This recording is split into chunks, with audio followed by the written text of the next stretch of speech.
তাহলে চলে গেল আমাদের প্রথম কন্টেস্টেন্ট আর ভিডিও শেষে একজন বেঁচে থাকবে।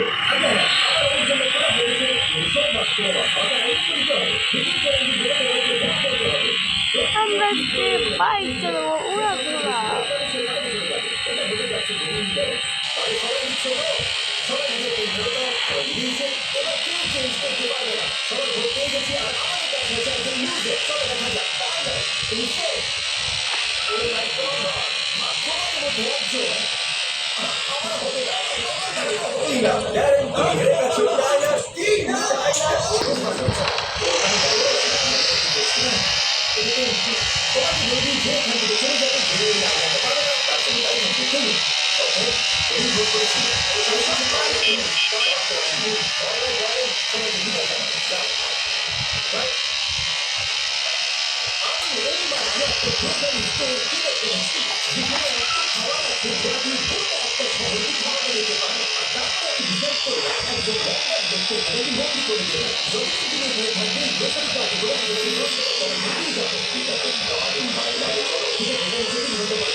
আরো বেশি দিন টিকে থাকতে পারবে।